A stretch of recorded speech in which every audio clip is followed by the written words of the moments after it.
Uh, we've seen some smaller fish are around. There are some bigger fish around, but they're not in the concentrations that they used to be. So even in the upper bay, you're seeing that. Yeah. Wow. Yeah. Yeah. I know a lot of people were saying and kind of contesting the whole trout situation, saying, it's not that bad. But it's interesting to hear different perspectives. And I mean, you've been around a long time. You grew up around Tampa Bay, right? Yep. So you've been out on the water watching this kind of evolution. Mm-hmm. And so that's interesting to hear you say that for sure. Yeah. I know in our area, we normally see a lot of trout around the Johns Pass Bridge, around the jetties, even out on the beaches. People catching trout pretty consistently when they're using those live shrimp, and you either catch a speckled trout or a bonnet head, it seems like this time of year, in that colder kind of mixed up water behind the fronts. And I haven't really seen the trout.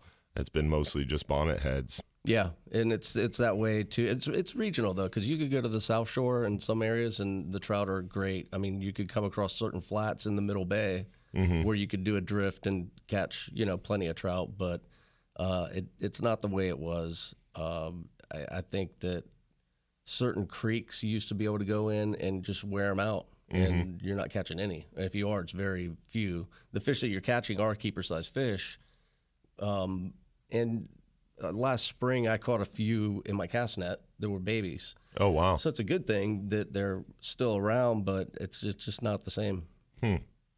What is your go-to lure this time of year? I love a head and zero spook.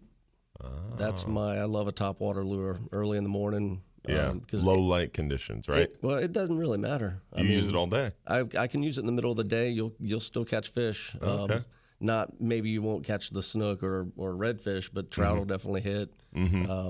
Jacks, ladyfish, they'll still hit. But typically it is early morning conditions or late in the day. But yeah, that's my go-to, man. Redhead, white body. I've wrecked the classical color. I've wrecked so many fish with that lure, man. Do you switch out the trebles for? No? I bend the barbs down. Okay. But I leave the regular treble hooks on, and yeah. I think on the spook, I don't think you could change the hooks out. I think really? There's a little metal thing that holds it on there. Yeah, that makes it a little bit more tricky. Yeah. I guess you could cut them out and add the split rings, but not as easy as you want it to be. It's not like a mirror lure where you could just kind of take them off. But that's my go-to, man. I love that lure. I was talking with a buddy of mine the other day. I'll never forget the first time I saw that. Me and a buddy were fishing up in Double Branch. We were wading, and we were using creek chubs and didn't catch anything. It was a terrible day. For 4 or 5 hours, haven't caught a fish. And this old man comes out, walks out of the mangroves, first cast towards the mangrove, boom, catches like a 32, 33-inch snook. And we're watching this like, man, what's going on? So we go over and talk to him. I was like, what is that? And he's like, oh, it's a Zara spook. I went to Walmart the next day and bought 3 of them. And still to this day, if I see that red and white, I'll buy them all out. Oh, there you go. And any certain size, or is it kind of one size for that? One size. Yeah. Yeah, there's a spook and there's a spook junior. Okay. And the spook junior works well too, but I like the bigger one. Walking the dog. Yeah, that was always my favorite growing up. When it was kind of lower light conditions, or when it was fishing a shallow or flat, trying to keep out of the grass, but also just for how reactive the fish are, and watching that topwater bite, there's just nothing better to see that fish, even if they miss it, even if they blow up on it and miss the lure and you don't catch them, it's still really exciting. Your heart skips a beat. Yeah, exactly. Like, oh, there it is. Or when they start chasing it, that's really cool too. Yeah, it's nothing like watching a fish in real shallow water coming up and tearing it up on top water. That's just it is. It's fun. I am guilty of the buck fever, though. Yeah. You see that big top water explosion, you're like instantly trying to set the hook. You got to wait for him to grab it, though. Yep. So it is a little challenging. And it is kind of hard you want to stop. You don't want to stop the retrieve, but you need to keep it going so it'll come back and get it. Yeah, if he misses it. Yep. Yeah, and it's so hard. You see that big blow up to remember to make sure that you're waiting to set the hook right, and then, like you said, continue the retrieve. Because if they miss it, they'll come back for it if you keep it going, right? Yes, sir. That's the goal. You can't teach that. That's just practice. Yeah, it's something you learn over the years. Just but yeah, that's my fun. I haven't done that in a little bit. Actually, in the river the other day, I was using one. Oh yeah. It was night, and I didn't catch anything, like I said, but it was still my go-to. I'm fishing at night. You're using it too? Yeah, because the baby tarpon, they'll attack it. Oh, okay. You know, fishing the bridges in the river. Yeah. And I mean, I'm fishing. It was probably like 7-8 foot of water, and I'm thinking to myself, dude, you should be using a diving plug, but I still had the top water, man. That would be awesome to see a big tarpon or even a baby tarpon blow up on one of those things. I've never seen that. Yep. Wow. Well, you got to keep trying different things. Whatever works is what you stick to, right? Yes, sir. That's how it rolls. Yep. So we've definitely seen that trend of warming weather change things inshore. We've seen that offshore too. Definitely a spike in our hogfish action. We did really well this past week with beautiful, beautiful water and weather. And it helped a lot to get not only the hogfish excited, but lane snapper, mangroves. It was a really good week near shore, too. So looking forward to this little prefrontal bite through the weekend ahead of this new moon, and hopefully have plenty of action. Yep. Now, we coming up on a break here, but we do want you to join the conversation with us, and we appreciate you hanging out with us early this Saturday morning. You can join the conversation by giving us a shout at 1-800-969-9352 on the Real Animals radio show right here on News Radio WFLA. Coming up after this, we're going to be talking more about inshore fishing techniques and asking Captain Charlie Howell, our guest this morning, more about his approaches to inshore kind of springtime fishing techniques. We'll be right back. Trying to make us a living. Those old back roads and those old trucks he drove, they were never forgiving. When it comes to keeping the Real Animals team on the water, nobody does it better than T.A. Mahoney Company. They have a full-service boat and trailer service department. They do your electronics, boat rigging. Just a heads up. I got to warn Mahoney about that and Mike about it. I forgot to start the video when we started the show. Sorry about that, guys. Eddie Chapp said he loves the Zara Spook as well. Yeah. I'm telling you, man, that's my go-to. That and the mirror lure makes a mirrodine that looks like a little trout. Has a green back and little white or black dots on it. I like that one, the greenback color one, right? Yeah. Yeah, I like that one a lot. I've caught a really big snook on that this past year from the dock. Yeah. Like almost insta-bite. I remember the first time I used that lure, I caught like 9 or 10 different species in a day. Really? On that one lure. Wow. Even a catfish. I caught a catfish on artificial.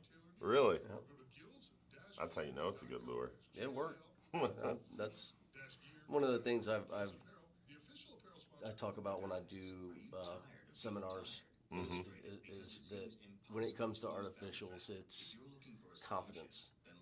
If you don't have confidence in your lure, then it's not going to work. I mean, exactly. You have to believe it's going to work. And yeah, that's what I was talking about in my fishing report this week. Yeah. Is the best lure is always the one you have the confidence in, and you know, or you not so much know how it works, but you're just confident in how it works, and you're confident that it'll work and what you're comfortable with. Yeah, right application. Yeah. I have when I go fish for fun, man. That's all I use artificials, and I probably have 5 different ones, and that's it.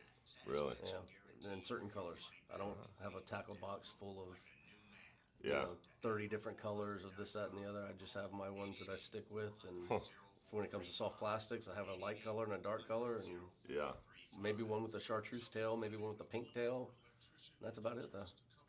That's cool. We'll talk about that more during the next segment for sure.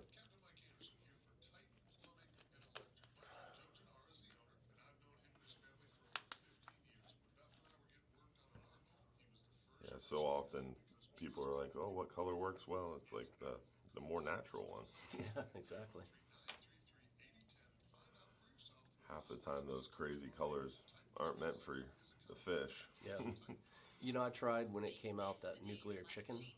Nuclear chicken? Yeah. That was a color? It's a weird, like, greenish and pink. It's just weird, but I remember seeing it, and I was like, and I tried it, and I caught fish on it.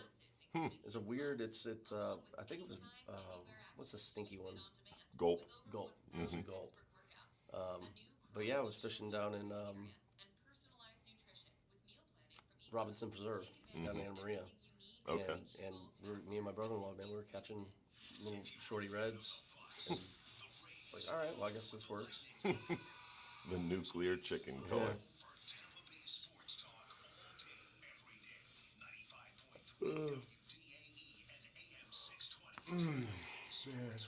Man, I'm tired. Yeah. There we go.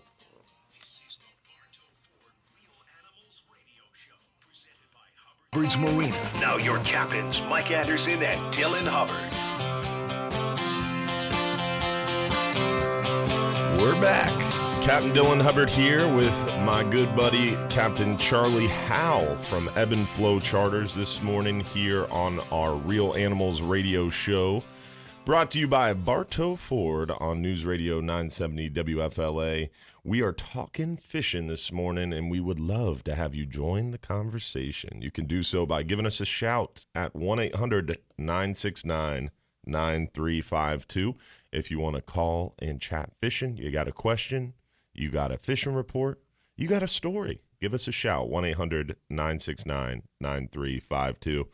At the break, we were live on our Real Animals and Hubbard's Marina Facebook pages doing our stream, as always, every week. And Captain Charlie was talking a little bit more about artificials and kind of your artificial approach, if you will, and how you really enjoy fishing with them. And you were talking a little bit about kind of how you don't have a wide selection. Not at all. What were you saying about that? So I basically have 5 or 6 lures that I keep. That's it. Yeah, I have a top water, a deep diver, a suspending twitch bait, and a couple soft plastics. What your soft plastic selection? What's that look like? Mainly DOA Shrimp. the paddle tails. Yeah. So those are normally it, and I'll keep a white one for when I'm fishing clear waters, and then a darker root beer color when I'm fishing darker water. Yeah. Some of them I might have one with a green tail, chartreuse tail, or a pink tail. But that's really it. I'm very minimal on my artificials. I've kind of learned over the years. You know, when you first start out, you go and you're like, "Oh, that looks good. Oh, that looks good." And I've been told before that those are meant to catch people. Yeah, you know, exactly. They're meant to catch your eye, not the fish's eye. And sometimes it works, sometimes it doesn't. Like I said, that one time when the nuclear chicken color came out, I was like, oh man, I bought it and I caught fish on it. So hey, if it works, it works. Yeah. So that was the one instance where it did catch my eye, but it also caught fish. There you go. So you got your top water, your suspending twitch bait, your diving plug, and then your soft plastics. Basically it, yeah. I'll use a bomber, a long A bomber. Oh yeah. With the dark green back or a chartreuse green back. A Miradine, like I mentioned earlier, with that. And then sometimes I'll use a crystal minnow. Oh, okay. But those are basically it. I used to love the crystal minnow when I was inshore fishing a lot. They're pricey, man. Yeah, You catch one mackerel with it, too. You're buying another one. Exactly. And the mackerel love to destroy them, too. And those are the ones where if you're in your boat and you hang it up in a mangrove, you're trolling motoring over to that mangrove to get it out. Oh, yeah. Or getting in the water yourself. That is a pricey diving plug. They were pricey back in the day. I can't imagine what they are now. I haven't bought one in a while. But they're probably got to be up around $15-16 would be my guess, because they were $10 back 10 years ago. I remember when I was fishing heavily inshore when I was 8, 9, 10, 12 years old. I remember I would save up for those lures, the crystal minnows, especially the bigger ones. I mean, the snook on the beaches in the summertime, man, they love them things, especially in the passes at night around the lights. Man, destroyed a lot of fish. But I think that mirror lure would probably be my favorite twitch bait. That Miradine, I think it's a 17 MR. I believe so. Yeah. And then the larger one too, but you and I both happen to agree on the colors pattern. I love that greenback, the more natural colors, and we're seeing that offshore too. When I'm getting more and more into the slow pitch jigging thing offshore in deeper water, and same thing. There's a bunch of really colorful, pretty jigs. And they have one brand, NLO, that has what's called Jig Skins. So instead of a color pattern or something wild like that, it's literally a lure wrapped made to look like different prey items, like pinfish, sardines, cigar minnows, eels. And man, they work really, really well, and everybody swears by them. So I'm excited to use more of those offshore too. But it's interesting that same thing carries offshore as well. Do you ever use those big stretch plugs, like man stretch 30s or anything? We do a lot of that for wahoo, tuna, kingfish. We don't do trolling for grouper, at least near shore and offshore. We don't do a lot of it. I know it's big in the bay. But it's not something that I'm super familiar with. But we troll those sort of lures, but we don't do the mans because they don't have a good trolling speed. Yeah. We do mostly the Rapala X-Wrap. That was mainly what we used almost exclusively was the X-Wrap Magnum 30 and 40. And then we switched recently to more heavily using Nomad DTX minnows and the Nomad Mad Max because they control even faster. They stay straighter. A Rapala X-Wrap works really well, trolls pretty fast. But if you catch a couple big fish on it, they do get torn up and they tend not to troll as well, whereas that Nomad seems to take a beating. A little bit hardier. Oh, beyond. I have one guest that has the same Nomad DTX minnow. He's caught 6 wahoo on it. Wow. It hardly has paint left on it. I mean, just absolutely, this lure has been destroyed over the course of a year and a half, 2 years. And he's got the same leader. He refuses to change it all out. It's pretty beat up, but yeah, he's still catching fish with it. So that's awesome. Still running true. Yeah, I don't know if he's retired it yet, but it's got to be getting close to time. We are coming up on another break here, guys. On the other side, we're going to be talking more about inshore, nearshore, and offshore fishing, a little bit about our favorite species to target and why, and we got some events to talk about too, guys, so stay tuned. We'll see you on the other side right here on News Radio WFLA, Real Animals Radio. We'll be right back.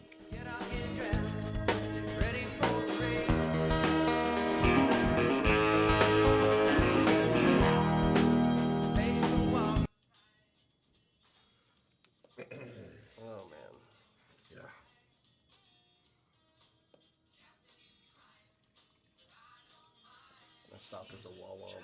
Normally, I'm a creature of habit, right? So this is, I launch at Gandy, right? So I'm the same way.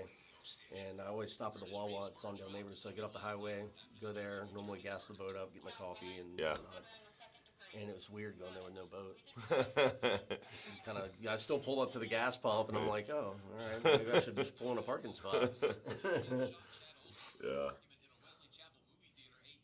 Yeah, that must get monotonous. Yeah. And especially like inshore fishing, people think, oh, it's just a 4-hour trip. It's not much. No, but you got to trailer your boat, fuel your boat, go catch your bait. There's a lot to it for your 4-hour trip. Yeah, it would. 4-hour trips generally 7 or 8 hours. You know, figure by the time you leave the house. I mean, I'm on the water normally around 5:30. Yeah. And I don't pick up generally till 8, sometimes 9, depending on the time of year. Luckily, for a 10-hour trip, we're not doing 10 hours work. Yeah, exactly. What do you get, like a 2-hour drive? 2 to 3 hours, depending where you're going? An hour and a half to 2 hours. For a 10-hour trip, we fishing 15, 25 miles, so it's about an hour and a half, 2-hour run. But like as far as trip prep, like you were talking about, like a 4-hour trip is almost a 7-8 hour trip. Yeah. Whereas for us, I mean, you show up to the boat, you got an hour and a half, maybe 2 hours to prep the boat, and then an hour and a half, 2 hours to kind of clean it up. So the like 3 to 4 hour work outside of the trip is about all you got. Yeah. Makes it a little easier when you don't have to trailer it, I guess. Yeah, definitely. But it must make it easier to clean, right? It does. Yeah. Yeah. And luckily, at Gandy Boat Ramp, they have water spigots, so you can clean it right there. Oh, nice. Which is nice. Yeah. Sometimes, actually, somebody stole the hose out of my back of my truck, so I've been cleaning my boat at home. But it is what it is. That's got to be rough. Yeah. The boat ramps theft. It's not that bad.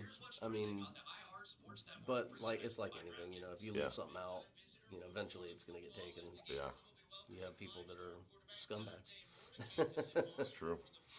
That's why I love that big Engel cooler in the back of my truck. Mm-hmm. I mean, knock on wood, it's lasted quite a while. Yeah. Just because it's so dang heavy. Yeah. If I keep it full of ice and stuff, I mean, It's a 3-man operation to get that boy out. yeah, it takes everything I have to move it just one side of it. That's a heavy cooler. Even empty, I think it's like 100 pounds, 120 pounds.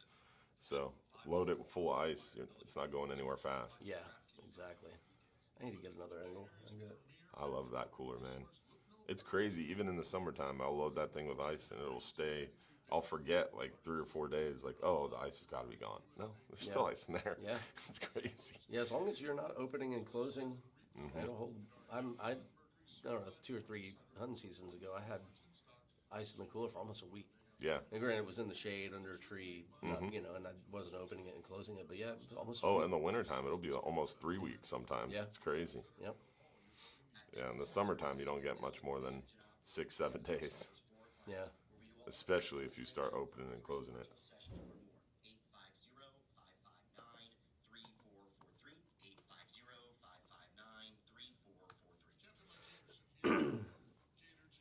Carl Lovett asked you, said, think you will run any Friday 10 hours in March?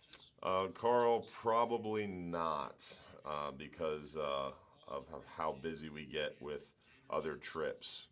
But I was actually looking at that yesterday, Carl, so maybe, potentially. But the Friday special added 10-hour trips will be mostly outside of our busy season. Any word on flounder today? What do you think? Flounder for me is kind of a, oh wow, look at that, a flounder. But it's generally in the areas where there's patchy grass and sand, Yeah. or around rocks and sand. Yeah.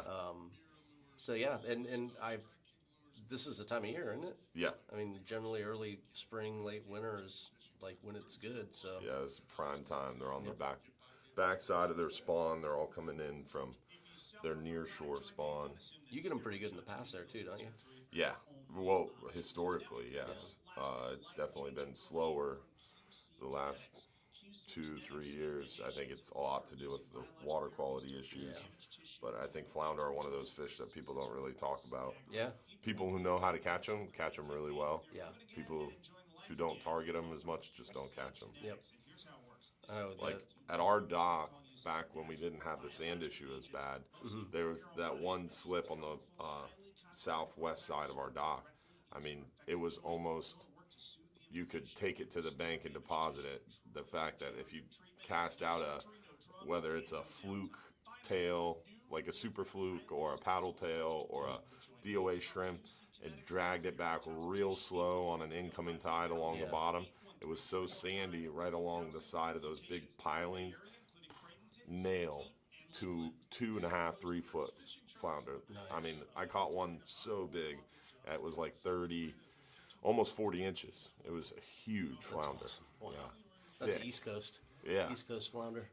I mean, that pass has so much water flowing in and out, but I haven't seen a flounder like that off the dock in a long time. Yeah. We still see them, but they're super small and pretty few and far between. Yeah, I know that whenever we catch the bigger ones, it was always in like Blind Pass or John's Pass. Blinds Those Pass passes. is the secret, Yeah. the secret mecca. Blinds Pass and Pass a Grill too. Yeah. This is the Bartow Ford Real Animals Radio Show, presented by Hubbard's Marina. Now your captains, Mike Anderson and Dylan Hubbard. Sorry about your luck, guys. It's just me, Captain Dylan Hubbard. Here. I'm not Mike. We got Captain Charlie Howell from Ebb and Flow Charters and myself on the Real Animals Radio Show this morning on News Radio 970 WFLA. We are talking fishing, and we'd love to have you join the conversation. You can call us today at 1-800-969-9352. Want to give a shout out to our friends over at Affordable Roofing Systems. If you need a new roof or roof repair, check out our friends at Affordable Roofing Systems. They understand that your roof is a very large investment, protects most everything you own. Let Affordable Roofing Systems today come out and help you guide you through the important process with their roofing knowledge. Whether you need a shingle, metal, tile, or flat roof, Affordable Roofing Systems is your safest choice for repairs or replacements. Affordable Roofing Systems is defined by integrity, respect, and honesty, and has a personalized and professional approach to business. Call Affordable Roofing Systems today at 888-397-ROOF. for your free estimate, or visit their website at affordableroofingflorida.com. Before the show got started this morning, Charlie, we were talking a little bit about our upcoming FWC meeting next week. That meeting is March 2nd and 3rd. That's this upcoming Wednesday and Thursday. And you were telling me about something with the discussion starting about redfish changes.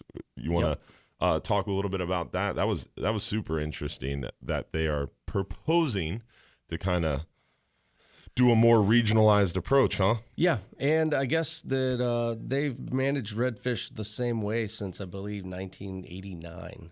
So think of how Florida's population has changed since 1989.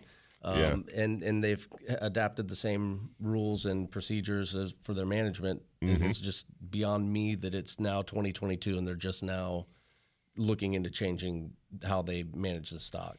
Yeah. Well, I think it's more so not how they manage a stock, because that's changed. Management, like bag limits, size limits, that kind of thing has changed and evolved over time.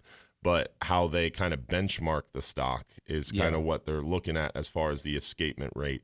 Yeah. So their escapement rate has been how they historically do that. And what that is basically how many fish escape the estuary to go near shore or offshore to spawn.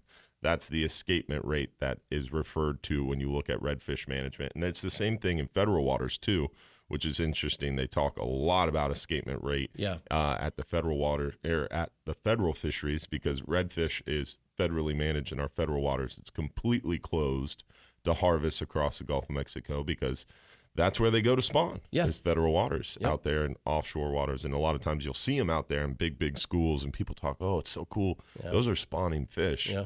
And they're super, super fragile and delicate once they're out there, because they're not eating. They've got one thing on their brain, and that's to replicate. And they are, every time you run across one, it looks like almost like an eel, like it's all emaciated, beat up. Looks like it's worn out, and they are very fragile. So if you do spot them offshore, obviously everybody wants a chance to fight a big old bull redfish, but you got to keep them in the water if you can, or if you got to take them out of the water, make sure they get back in there quickly and gently, because they are delicate and they are in the process of proliferating. So they're basically talking about altering the way of just looking at escapement, but they're adding to it, is what you were saying? Yeah, and they're breaking it down regionally. So they'll have different management regions. I believe now it's only, I think there's 3. I think it's a Panhandle, West Coast, and East Coast is how they manage. So now it's being broken down into 8 or 9 different regions. Oh, nice. Which we were discussing earlier. I think that they have Tampa Bay, Sarasota, and Charlotte Harbor as separate regions. I mean, that could probably be one region, but they're doing it for a lot of different reasons, and a lot of it has to do with habitat. Yeah. And habitat decline. So, we've experienced it here, with seagrasses going away. Obviously, Indian River and Southeast Florida has definitely seen some issues with their seagrasses. So. Yeah, it's definitely been a big change. That and harmful algal blooms I saw on there too, we were talking about earlier. So they're taking into consideration more environmental factors when looking at the science, or kind of benchmarking the science of that species. So pretty interesting. And if you could go on FWC's website, and if you look at the commission's meeting, under that tab, they have the actual presentation that they're going to do on Thursday. So if you can't make it to the FWC meeting, you can look on the website and look at the information they're going to give to the commission.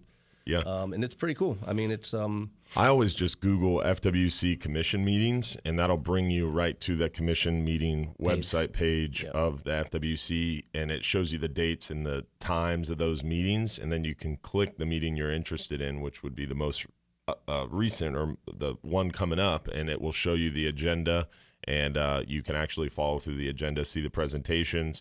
There's also a link there and a discussion about how to submit comments. So if you can't make it to the meeting and you're interested in submitting a comment, you could do so prior to the meeting. But it's typically like the Friday before, so we might be a little too late to submit comments. But you can show up. It is right in Tampa this time at the Tampa Convention Center.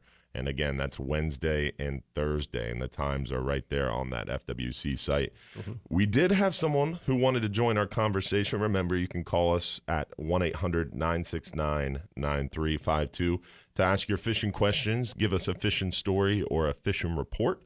But we've got a caller here from Newport Richey. What's going on? Hi, you guys. Hi, Dylan. I was listening this morning to the news about the issue of abandoned boats, in the Tampa Bay area. Derelict and I used vessels. to live down on Boca Ciega Bay, and every year there'd be 2 or 3 abandoned sailboats. And today on the news, they said they're going to be giving a towing company, I guess, $5,000 a piece to remove those boats. And this is an issue. I lived in the Tampa Bay region on and off since 2003. $5,000 seems like a lot of money to tow a boat, and I wonder if you guys had any ideas on what could be done with all of those abandoned boats, and when they're going to be allocating $5,000 a piece, wouldn't that money be better off used as a prevention to the owners to prevent them from abandoning their boats? In other words, wouldn't it be wiser to make money available to the owners of boats before they get into that state of disrepair? Do you know what I'm saying? I like where your head's at. Yeah, I like where your head's at, and I agree with you that there's a lot to the problem, but in my opinion, $5,000 per vessel to remove them is about right. Because keep in mind, a lot of these vessels are sunk. So you have to have a dive team go in, float the vessel. You got to repair the vessel so it stays watertight. You got to get a crane. Then you got to get a truck, a flatbed truck. You got to get a bulldozer out there, excavator to pull that truck onto a flatbed or pull that boat onto a flatbed. It is a big process that needs a lot of heavy machinery. I've seen it done. Yeah. And I totally agree. But my idea is let's think out of the box and try to prevent it from happening to begin with. I understand we can't prevent somebody being a poor pilot. And, we can by training. But I'm saying that $5,000 that's going to the towing company, maybe what government should start to think about is maybe when a boat is starting to get, for example, there was a couple who were trying to get out of here a couple of years ago. It was in the news, and they had a sailboat. It was that happened in John's Pass. Yeah. I'm very familiar. Yes, and to answer to speak to that point of it, I think one of the biggest things is no matter how much money you spend, you can't prevent or educate enough to kind of go around acts of God. And a lot of times, what I find is even experienced sailors and experienced boaters, you'll have a big sailboat like that. You have to leave it anchored in the case of a big storm, whether it's a big hurricane or just one of these cold fronts or even our summertime afternoon thunderstorms. And so you're anchored up and one of those big storms comes in, your anchor breaks loose, that boat can get up on the rocks really fast. Sailboats don't have a lot of horsepower. So there's that point, and then I don't think you could prevent it that much outside of just people who live on a sailboat maybe don't maintain them as well, and there's a section, but I mean it's affordable housing for some people in Florida style. It is definitely an issue. It's shelter from the inclement weather when it comes along. It's something that I just thought would be worthy of discussion because I witnessed it, and I witnessed how it makes the waters unnavigable. You know what I'm saying? And it's not a pleasant thing to look at, but it's like there's the expense that's involved.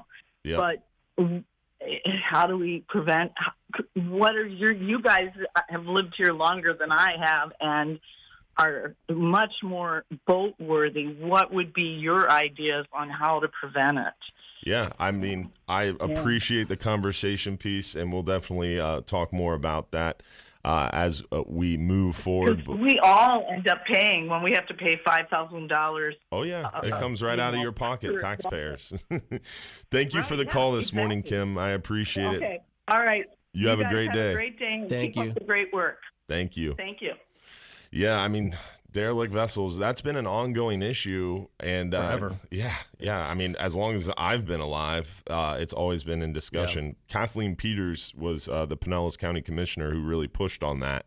And it's pretty cool that she was able to make some headway and get some money allocated going towards that. Because Pinellas County has a huge surplus of federal dollars for COVID relief, and it has to be used for kind of beautifications or tourism. There's certain things that it can be used for. Mm-hmm. So they basically worked to get some of that money allocated towards the removal of a lot of these derelict vessels. I don't know what you could do really necessarily do more of to prevent it, because they just passed that recent change. I don't know if I think it was in Pinellas County. I don't think it was Florida-wide, where you only have a few days before you have to, or a certain amount of days where the boat can sit there and not move. Mm-hmm. You have to be able to prove that it can maneuver, so that way you can prove that you're going to pump out. Yeah. That was an interesting recent rule change that kind of got to preventing derelict vessels, because a cop could come up and say, kind of mark the boat, and then after a certain number of days, I think it was like 3 or 4, they could potentially make the owner prove that the boat can navigate, or they can order it to be removed. Yeah. You remember that? I do. I think that was Pinellas County. Oh, it was just the county, not the state. I think so, yeah. Because in Hillsborough, we have, I think it's a people issue. Most boats, most sailboats that you see, the owners deal with them regularly, it's obvious. Yeah. And then you have the ones where the people live on them, mm-hmm. And those are, I can't really, you know, I understand where you're going. I'm trying to say, but it's like, you know, you just have some people that don't care. Yeah. And if they lose their boat that they didn't pay for, or you know, it's or they paid a couple of bucks for it. Yeah, it's like, oh well, okay, there it goes. I'll just wait for the next one to come along, and this one's going to sit there, and then the city of Tampa is going to have to come out, and they do it probably once a year. Yeah. You know, to clean them out. Yeah, it's a big issue for sure.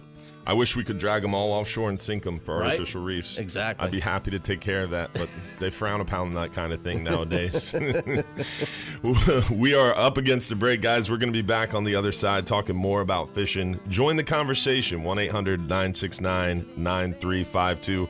Our good buddy Ron from Ron's Tackle Box called, but must have had to drop off there, so hopefully he'll give us a call back for our freshwater report, and hopefully we'll hear from you too. Don't forget to check us out on Facebook. We're streaming live to the Hubbard's Marina and Real Animals Facebook page.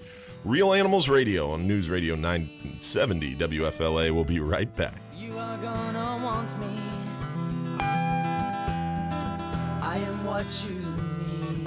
Hi, I'm Benny Jr. at Bartow Ford.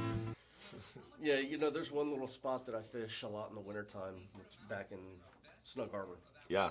And there's a lot of sailboat dudes that live on their sailboats back there. Yeah. What's it called? Snug Harbor. So you in know Tampa? where? Yeah, you know on the St. Pete side of Gandy, you go down the channel and it kind of cuts back, and there's. I'm so bad with Tampa Bay. It just kind of meanders back in ways, and it's just a canal system that goes back. On the St. Pete side of Gandy, on the north side of the bridge? South side. South side of the bridge, okay. Yeah. You know where the getaway is? Yes. It's back in that. I got you. Mm-hmm. But there's a lot of guys that live in their boats back there, and dude, I mean, they're a special breed, man. Yeah. I mean, in Madeira Beach, we have a snug. Oh yeah, that beach is renowned for that, man. Yeah, we have a snug harbor in Madeira Beach too, and that's the commercial kind of area where all the commercial boats are. Yeah. And a huge contingent of those guys live on sailboats, and some of them are really, really experienced boaters. Yeah. And they maintain their vessels pretty well. And then there's other contingents that don't. Yeah. And I mean, you see it all the time with those sailboats getting washed up. Yeah. But it's always been an ongoing issue in Madeira Beach. Yeah. Did you ever see a documentary that they did about the commercial fishermen at Madeira Beach? The guy who made that Concrete. documentary is my buddy, Danny from Concrete is the name of the company. And his studio is in the same building as my studio for our live shows. So Awesome. we talk a lot, but he's a cool dude. That was a great documentary, dude. Yeah. It was called The Road to Hell or Gateway to Hell. Something like that, yeah.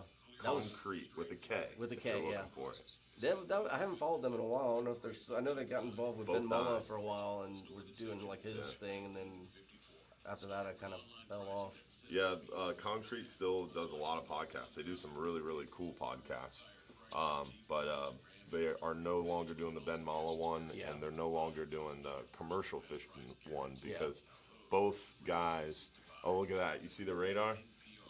Those things are so just changed, but those things are so cool where the crows take off and you can see the explosion on the radar. Yeah. I love seeing that. But I enjoy watching the radar. Sometimes you can see the ship traffic coming in and out of the bay. Yeah, that's pretty cool. wild. But as I was saying, the two commercial guys that were on that Concrete podcast, they both died. Yeah. They both have passed away. It's crazy. It's a tough life. Yeah. You can't. I mean, those were older, not older, but I mean they were probably in their 40s, late 40s or early 50s, and they're still going hard like that. Your body can't take that. Yeah. It can only go so far. Yeah. Sad. They both OD'd. Yeah. Crazy. What did they call it? Cehab? Yeah. And they go out fishing to get away from the drugs and alcohol. And yeah, that's a thing for sure. For me, it's the opposite. When I go for fishing, I tend to drink more. Yeah. Not when I'm working, but when I go fishing for fun. That's my escape for sure. Exactly. It's my Cehab from the hustle and bustle. Exactly. How many times do you get out in the water? Like Not personally? enough. Not enough. No? Yeah, like last month it was 3 times. Wow. Yeah. I've just been crazy busy. Yeah. 2 kids, and then everything going on. Yeah. Life gets in the way quick. Oh, yeah. Yeah, I don't get to go fishing for fun. Yeah. Hardly at all.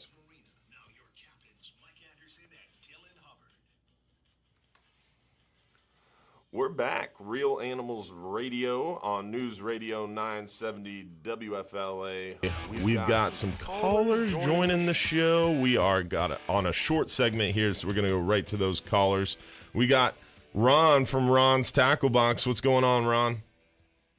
Hey, good morning. Morning. I'll make it brief. I know you're slammed with people today. Yeah, I wish. We don't have a lot of callers, but we're just on a short segment. Go ahead, Ron. Tell us about that freshwater report.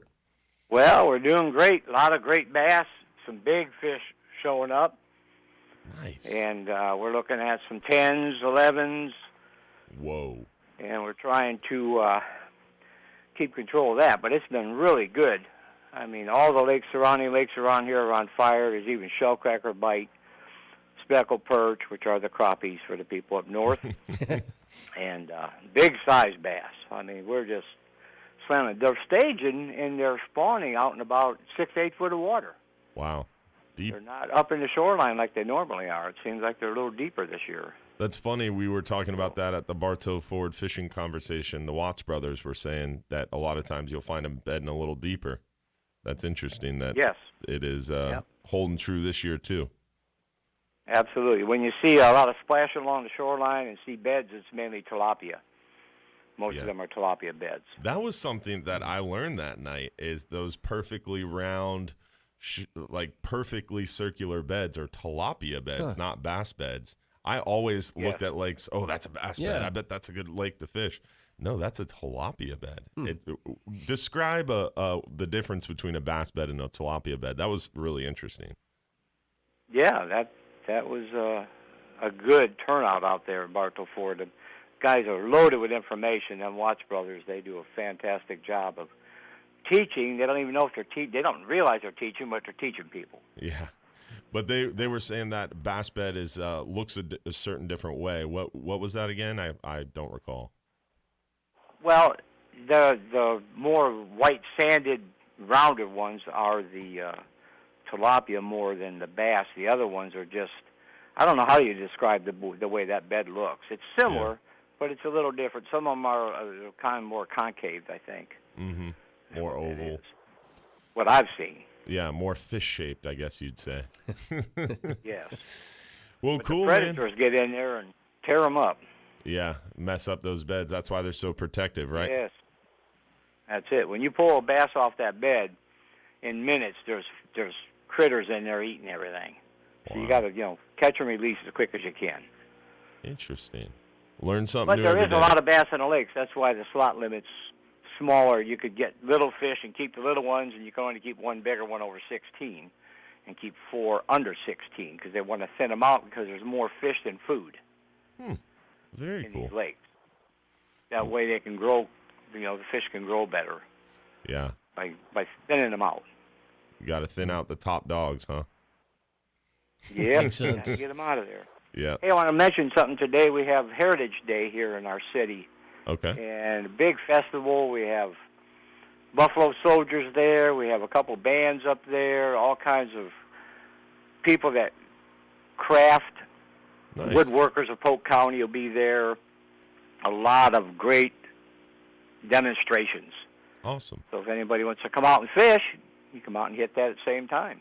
Well, how did they find you over there at I'm Ron's at Tackle 380 South Lakeshore Way, which is 1792 in Lake Alfred. Phone number 863-956-4990. I appreciate it, Ron. As always, thanks for being our freshwater guru. Thank you. Hey, you have a good day, buddy. Alrighty. See you. Thanks. Bye. Every week, without fail, calling in, telling us all about that freshwater bite. 10 That's to awesome. 12-pound bass, he said. Man, I haven't bass fished since high school. Yeah, it's been since college for me. I figured it out in college. I had to. I was going to school at UCF in Orlando. Yeah. So I was itching to go fishing, and I was forced into bass fishing. It's a lot of fun. It is. Yeah. It is. I just haven't done it in forever. Yeah. And this is a time of year they're a lot easier to target in those beds along the shoreline. But the round ones are tilapia beds. Learn something new every day. We got the crabber from Oldsmar on hold. Appreciate you hanging out there, man. We are going to get to you on the other side. And hopefully you, too, join the conversation by giving us a shout at 1-800-969-9352. We've got a whole nother hour of great stuff coming at you. Still got some events to chat about. Still want to talk some more about that FWC meeting and much, much more. Stay tuned, y'all. Real Animals Radio on News Radio 970. We'll be right back.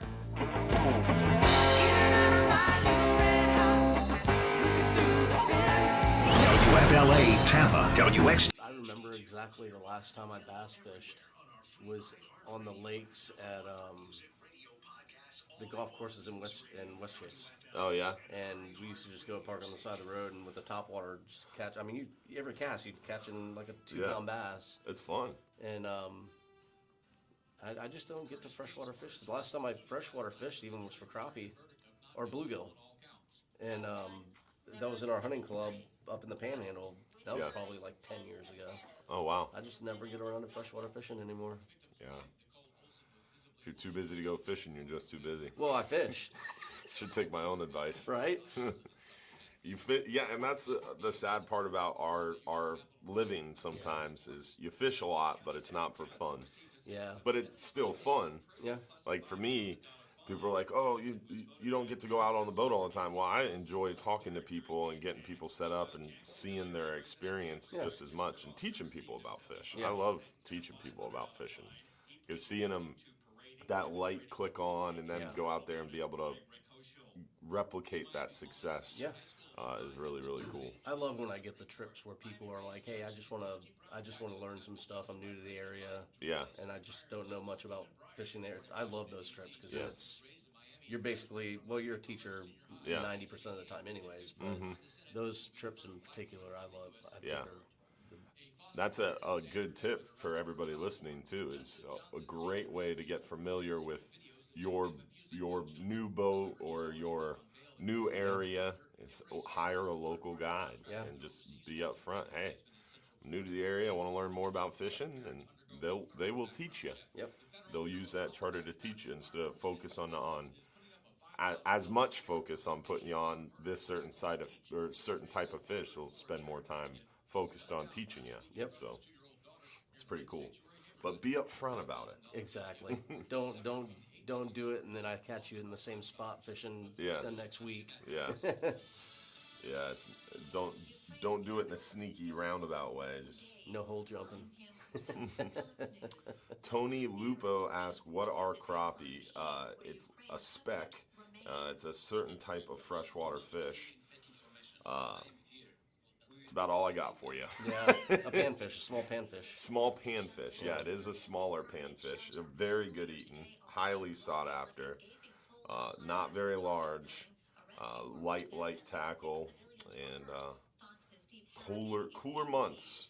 I think Capt Mike always talks about February and March being the peak for them. Big Ben Marshall on Sunday mornings, who's part of our Real Animals family. He is a speck master, connoisseur, if you will. He fishes up in your area around Upper Tampa Bay. Yeah. He's a cool dude. What's his name? Ben Marshall. Ben Marshall. Big Ben Marshall. Board is filling up now. Nice. People are waking up. Yep. Yeah. Second hour. Everybody seems to wake up after 7 o'clock. Where are the crappies? I have no idea. Oh, it said where are... I thought they said what are crappies. My bad, Tony. Call Ron at Ron's Tackle Box. Just type in Ron's Tackle Box to Google Maps. They're over there, and what was that? Lake Alfred. It's right by Lakeland, kind of by Lakeland, and he can help you out, point you in the right direction. But I know he says Lake Rochelle is his place for big bass. I don't know if that's the same for specks, but if I wanted to find out where specks were, that's where that's my source, my go-to source.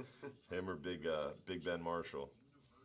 And I know Ron has a guide over there that he recommends too.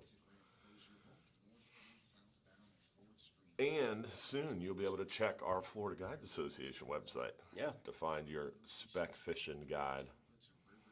We don't have that many freshwater guides on the Florida Guides Association. No. At least not yet. That's another thing I want to, we'll discuss it in the meeting. Yeah. About especially the East Coast. Yeah, the East Coast. Oh, man. We need a lot of help over there. I think now it's getting up on the time of year where they have their big fishing tournaments. Mm-hmm. That'd probably be a good place to go and set up a booth. Yeah. Everybody I talk to on the East Coast, captains-wise, are jaded. Yeah. Just over it. You've got Mosquito Lagoon, Indian River Lagoon, all those places just totally decimated. Yeah. Most of those guys are involved in Captains for Clean Water. Yeah. But as far as like fishing preservation, fishing regulations, they could give a rip because they don't have any fish. Yeah. Well, go for the offshore guys. Yeah. Which I found. And the offshore guys are even more pissed over there. Yeah. Because if as a Gulf offshore captain talking to an East Coast captain, you know, we don't get. There's a lot of animosity just because we're managed so differently. Yeah. We're under a moratorium in our federal permits. We have the longer red snapper season access. We don't have the shark problem they do. Yeah. I mean, they are just at every turn. You can't get a fish up from the bottom over there because you have so much.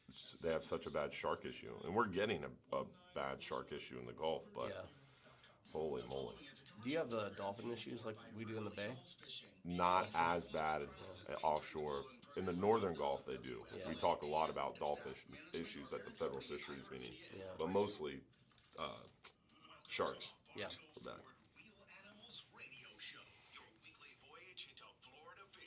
Presented by Hubbard's Marina. Hosted by Captain Mike Anderson and Captain Dylan Hubbard. Good morning, y'all. Everybody's waking up for the second half of our Real Animals radio show here on News Radio 970 WFLA. Captain Dylan Hubbard here in studio this morning with Captain Charlie Howell of Ebb and Flow Charters. Talking fishing today, and we still got some more stuff we want to try to cover, but we've got a lot of great callers joining the conversation, and we love that. You can join us, too, by giving us a shout at 1-800-969-9352. We've got the Crabber from Oldsmar hanging out. Al, the Crabber from Oldsmar, hanging out with us. I appreciate your long hold there, buddy. Thanks for bearing with us, Al. How are you this morning? Excellent. First of all, I went through a bunch of hooks and a lot of time. And the last 2 days, I went fishing in Oldsmar, right next to Cody's barbecue place and West Shore Pizza. Okay. Right behind there, they just cleared the whole area. That has never been open before. It's always had brush in there so high that you couldn't fish. You couldn't go anywhere. So it's like virgin territory. Nice. I caught at least 8 large trout, about 16, 18 inches. Nice. I cut the tiny hooks, the strings sometimes, because I don't want to pull them out of the water. Nice. And I caught one redfish, I would say about 24 inches, and I cut the line on that one also. And I caught a panhead fish. It's like a baby shark, I would guess. I've caught them before. Yeah. And it was about 3 or 4 foot long. I was very surprised that it was in that water there. Yeah, and, I haven't crabbed in a while because of the pollution that was dumped in the water.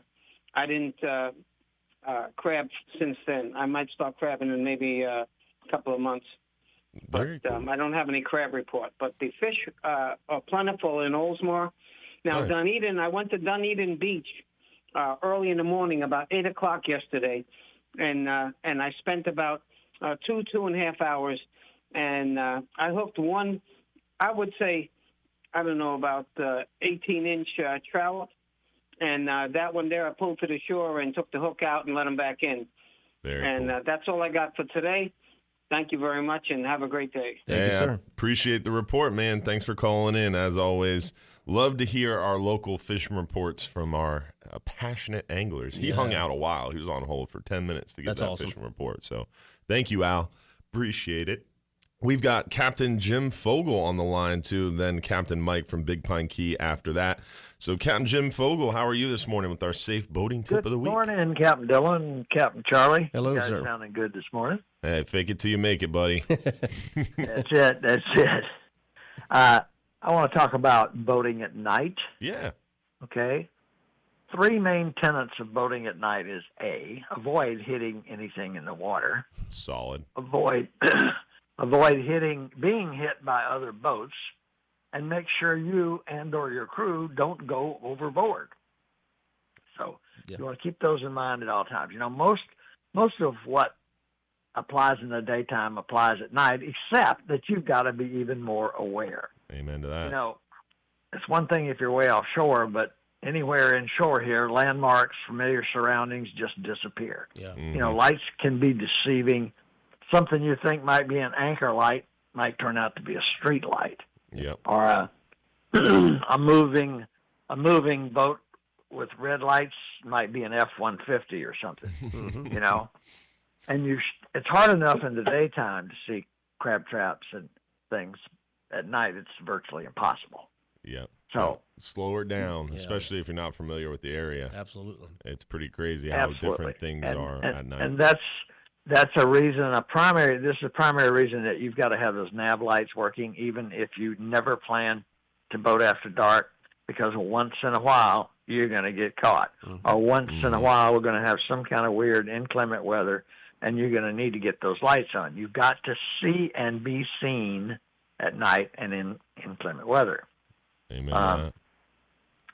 So please check your lights frequently. And it doesn't matter that it worked yesterday. You've got to check it today, because, you know, there's a heck of a lot of vibration going on our boats all the time. And Yes. like you guys said, you've got to slow down. You got to be stealthy. You want to listen. You really want to pay attention. And sometimes you're going to have to slow down to almost neutral. Don't cut your engine off, for God's sake, but make sure, that you can hear what's going on around you, and you want your spotters to really be paying attention. Get that music, turn the music off. Don't have your radio up too loud, and be paying, attention at all times. Yep. Got to be head on the swivel. One thing I've gotten in the habit of doing too is I carry a battery backup nav light system. Oh, that's cool. I have, it's a little one I can put right on my windshield. Yeah, good idea. Because I've had it before to where my nav lights have not worked, and I'm always out in the water when I'm going to get bait. It's dark, so I have to have my nav lights. And at one point they weren't working, so I went and bought a thing so I keep that in the boat and make sure the batteries are working just in case. Nice. That's a good idea. Good idea. Great idea. All right, guys. Appreciate your time. For the Coast Guard Auxiliary in St. Peter's, Jim Fogel. Thank you, sir. Out there. Thank you, Jim. Appreciate it.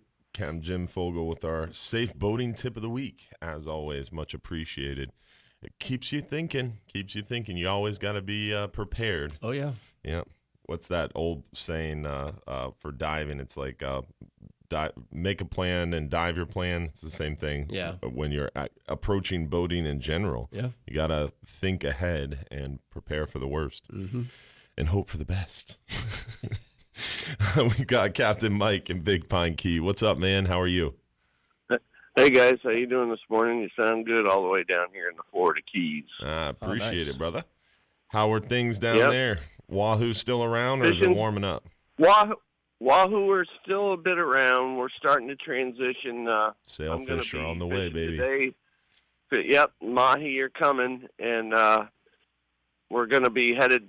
I fished today and tomorrow, and I took a week off. I'm headed back to my northern home in the Tampa Bay area, going to fish the Warrior Shoot out there with Gene Hammond and all those fine people at Reeling Freedom.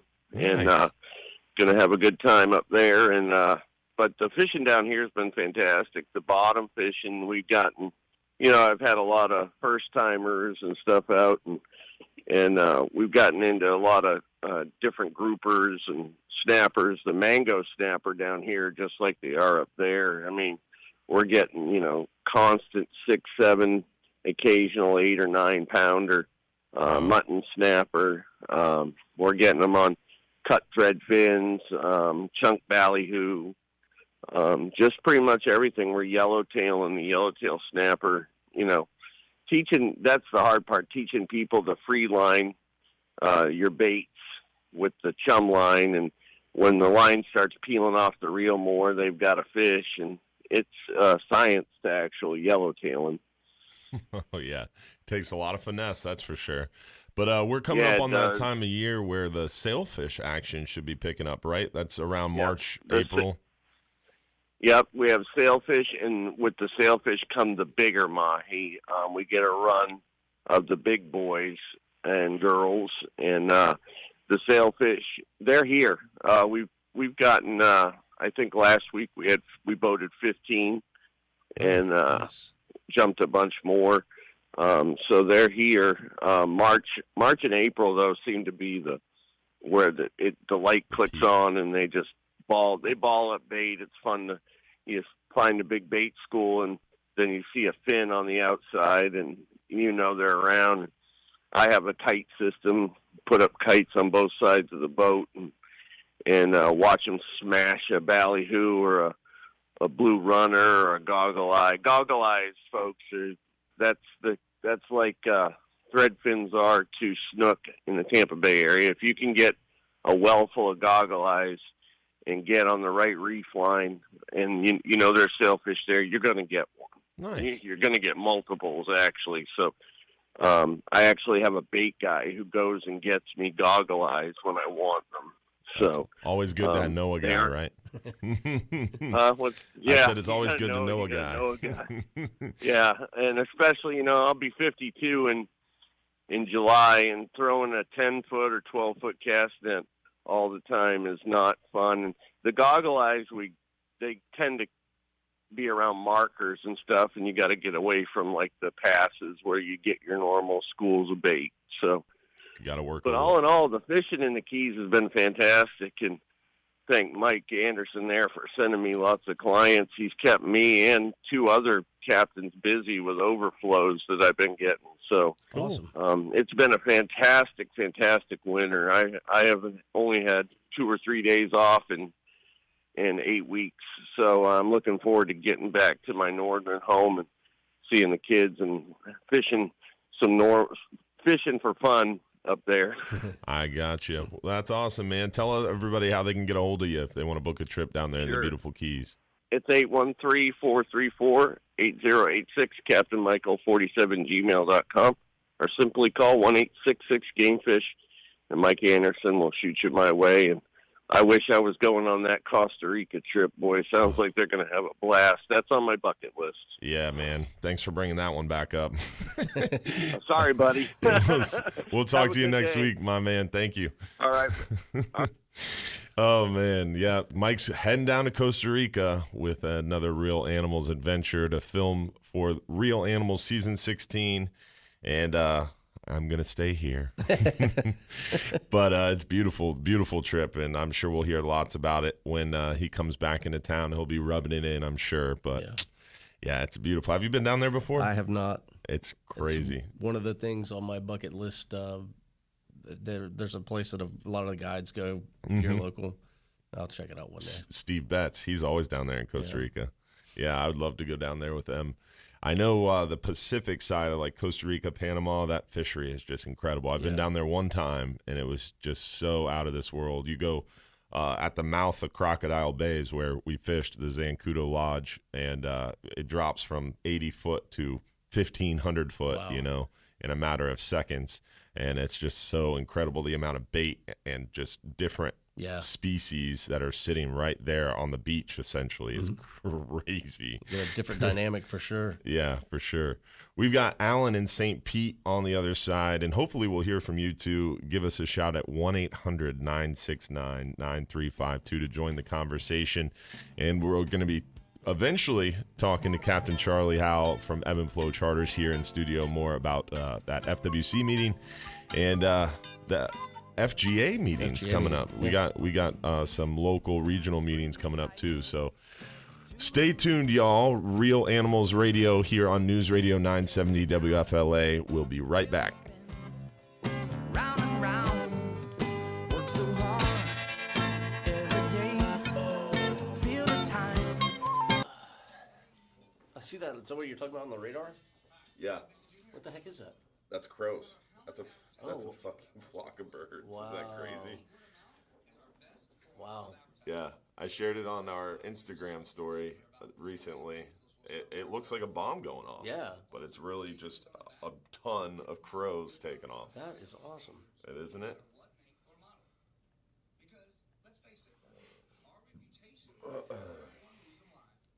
Yeah, it's funny. I just had took my boat in last week to get service. I take it in normally in February because I don't fish too much December, January, February because it's cold and fish, it's not that great. I turn my ads off, so if I get trips, great. If not, I kind of make up for it in the spring and summer. Yeah.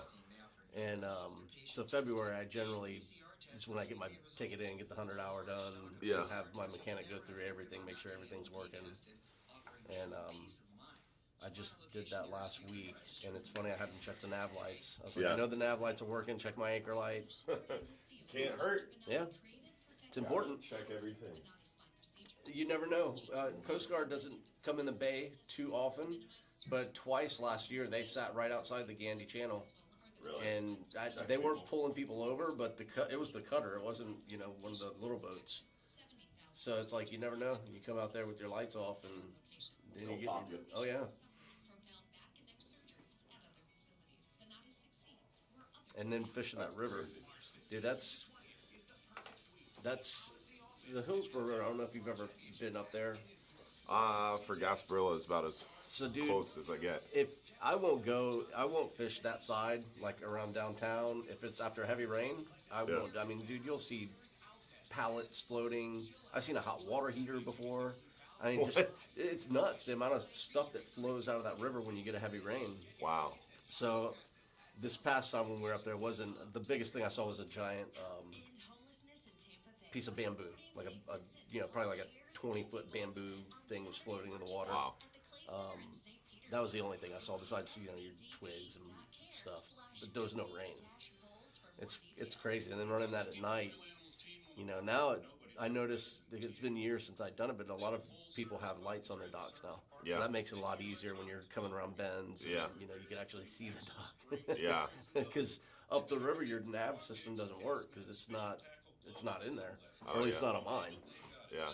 So you're basically running off of your site. Local knowledge. Yeah. Yep. Yeah, that's rough. Offshore, I've always grown up fishing our multi-passenger boats and our party boats, going 9 to a fast cruise would be like 14, 16 knots, so 20 mile an hour or less. Yeah. And at night, early morning, it's not that unnerving to run the boat like that. But on the Flying Hub 2, man, going 40 miles an hour, oh man, it is a little unnerving, especially this time of year with all those crab traps out there. Yep. It's just a miracle that we don't have more issues than we do going that fast at night. Yeah. And you do the best you can, but... Do you have a spotlight? We have a spotlight, yeah. And we don't have a FLIR system, but we've talked about it. Yeah. It's definitely, you're constantly got your first mate and the captain hanging their heads out, scanning, and acting as lookouts, and until you get 8-9 miles, and then you're out of that mess. But you still, a semi-submerged log or something out there, you're not going to see it. Yeah. Even if you are on the bow. Mm-hmm.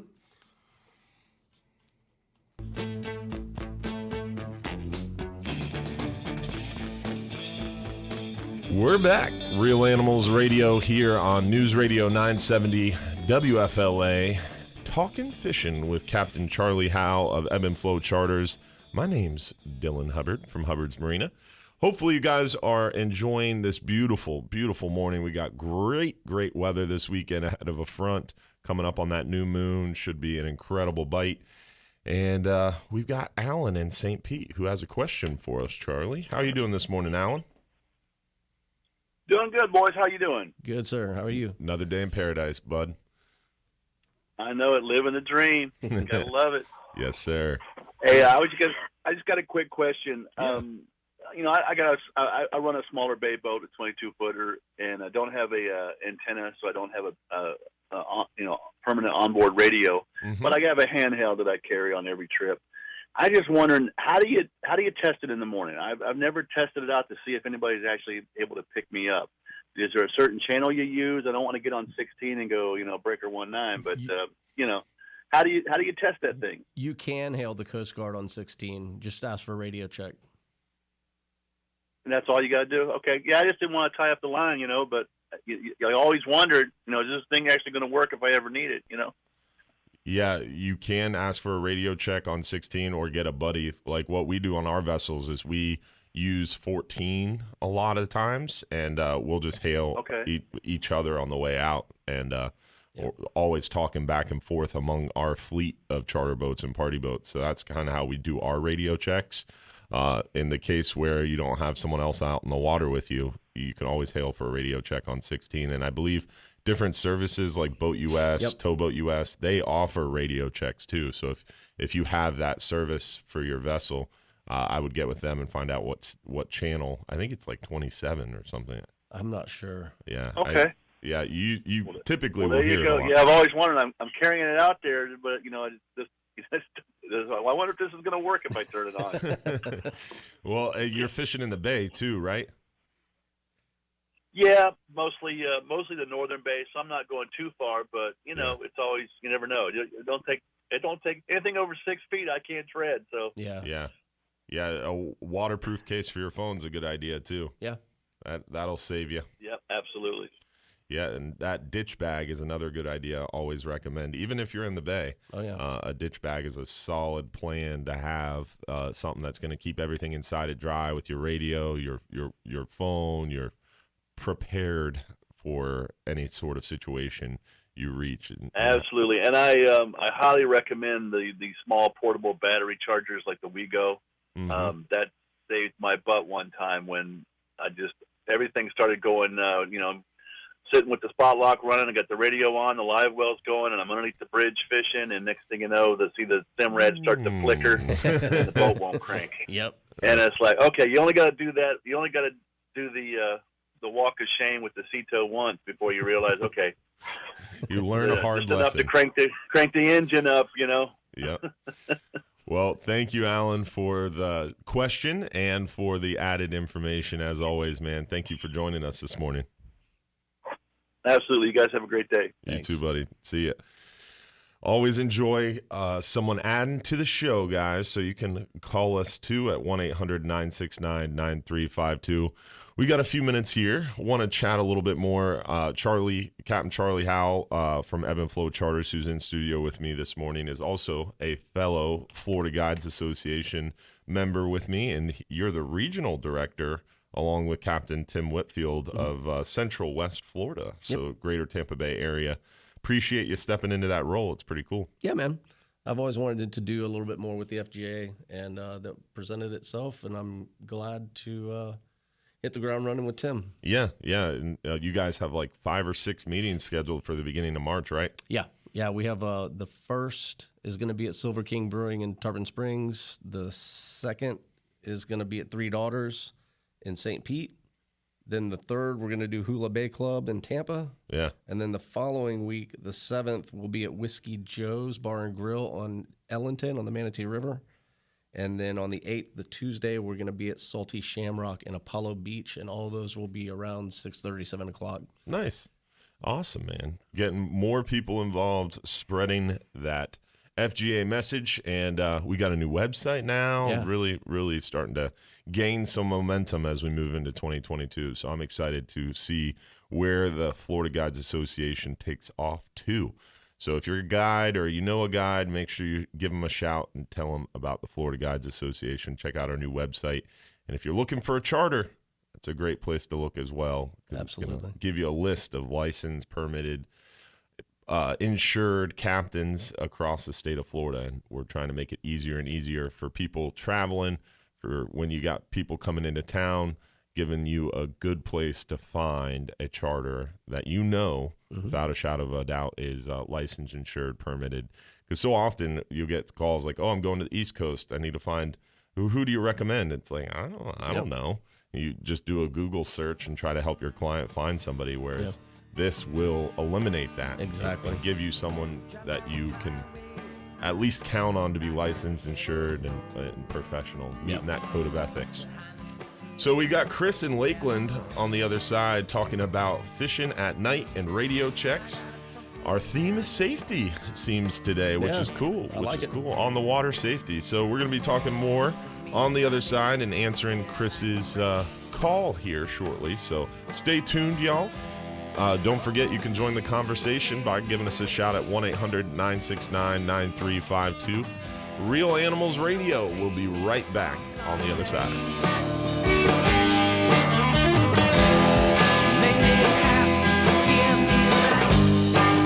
News, traffic, and weather. Top and bottom of every. And where would you find them? That's from David. You get them off the beach, right? Pompano? Yeah, I've always caught Pompano in the same areas that you target flounder. So like we were talking earlier, Blinds Pass, Paso Grill, good areas to target Pompano.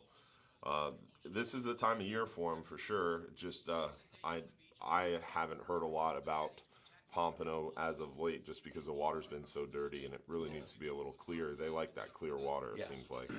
We get them in the bay on the bridges. You get them up in the bay? In upper Tampa Bay? No, like Gandy Bridge, Howard Franklin Bridge. Huh. Last winter, I had a customer on the boat that caught a good sized one. It was every bit of 19, 20 inches in right around Weeden Island. Wow. Yeah. So they get up in the bay. I'm not 100% sure on That's awesome. when. I want to say it's a summertime thing. And you do the same, either the docks, goofy jigs, or a jig head tipple shrimp. Yeah. Just bounce off the bottom. I don't really target them too much because it's not a surefire thing. And when you're, got a finite amount of time on the boat, you want to.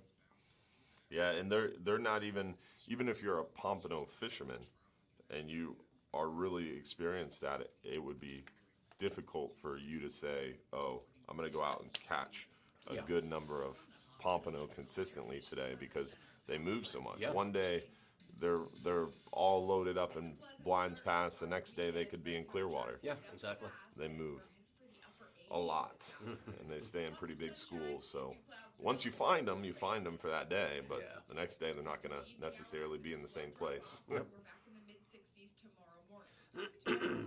But Doc's Goofy Jig would be my go-to to target them. Yeah. To answer your question, David.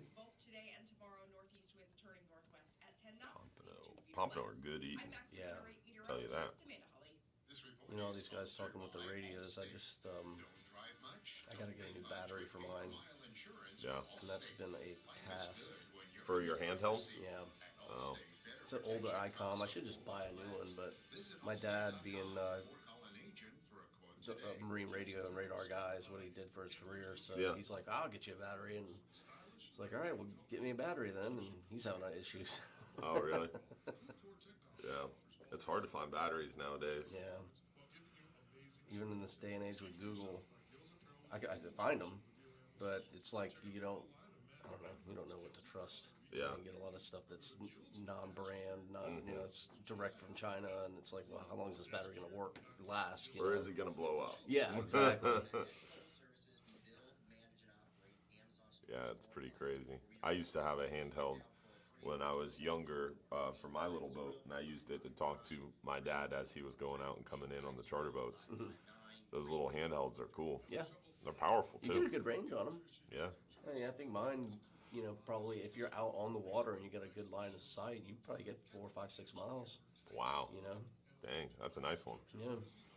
Our mounted 25-foot VHF antennas might get us 10 to 12 miles on an average day, but maybe 14 to 16 if the weather's crystal clear and beautiful. Yeah. There's a lot of propagation right now, too, when it comes to radios that are just not good. And it doesn't take much for that antenna to get messed up, and then all of a sudden you're not getting the range or just dated. Yeah. Once it gets dried out. I used to use them up in a hunting club that I was in back in the day. Some guys would use VHF instead of their CB. Huh.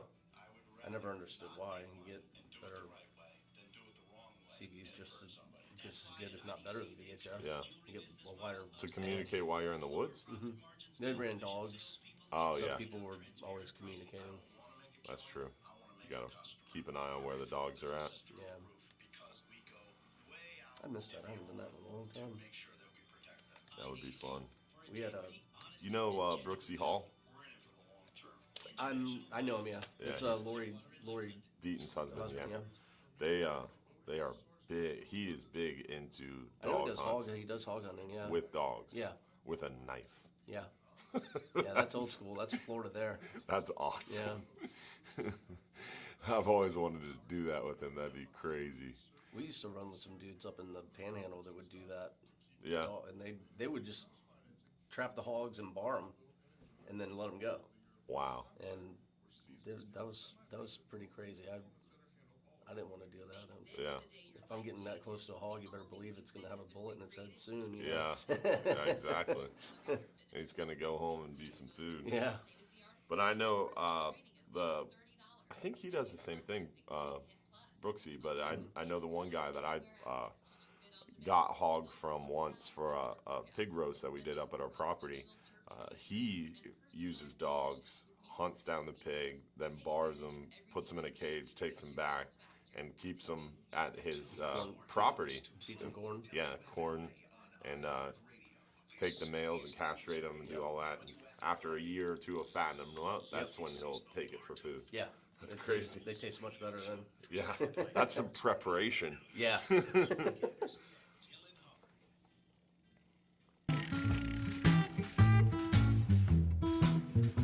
We're back. Real Animals Radio here on News Radio 970 WFLA. Captain Dylan Hubbard of Hubbard's Marina, and we've got Captain Charlie Howell of Ebb and Flow Charters talking fishing this morning. And we've got Chris in Lakeland on hold for us. How you doing, Chris? Good morning, Captain Dylan, Captain Charlie. Good morning. How you doing, buddy? What do you got for us? Well, first I lied. I'm no longer Chris from Lakeland. I had to move up to Calabash, North Carolina a couple years ago. Oh, man. But formerly calling Lakeland. you from Lakeland. Yeah. So just on the radio check thing quickly, the Coast Guard appreciates it if you keep 16 clear.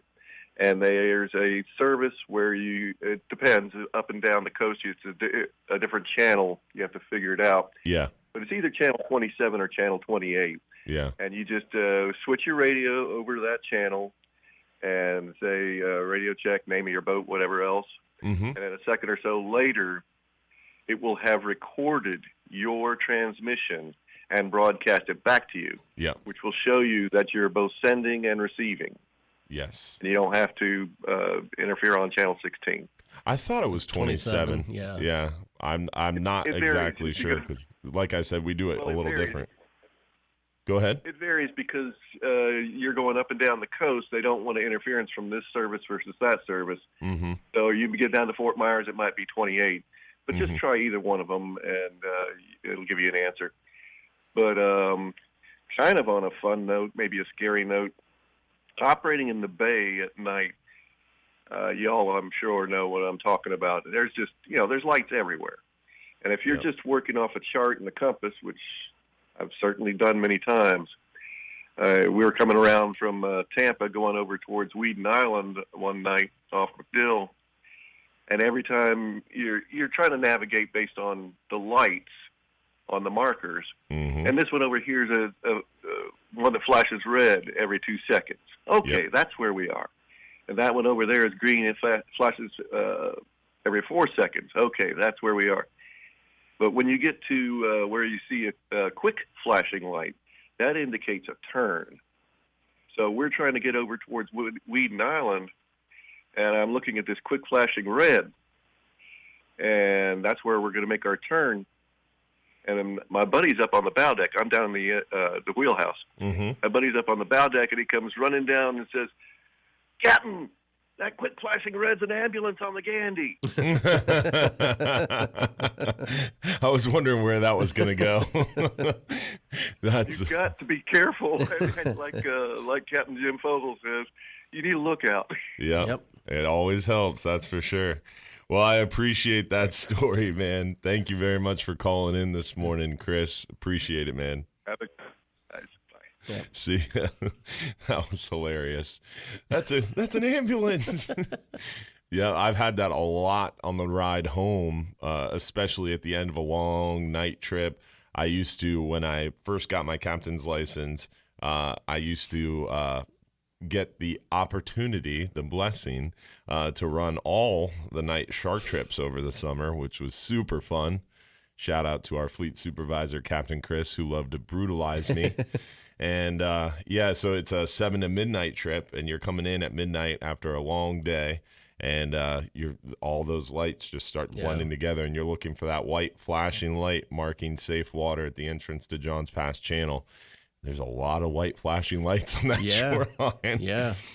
One thing that I always learned at a young age from my father, and I've always used, is that looking at the shadows and what's breaking the background. Yeah. And that's how you kind of see that foreground. You're kind of moving your head and all right, you see lights behind this, then you can kind of tell. That's how I do it on the water, at least. Yeah, I'm the same. Yeah. It's constantly moving. Yeah, changing perspective and seeing what's moving behind the item you're looking at or behind the shadow you see. And it's a tricky thing. It just comes with practice. It's amazing, though. You'll go out in a bay, like the back of your hand in the daylight. You go out there at night, and it's different. Yeah, oh, yeah. It's much different. You definitely need to take her slow till you get comfortable, for sure. I'm always slow.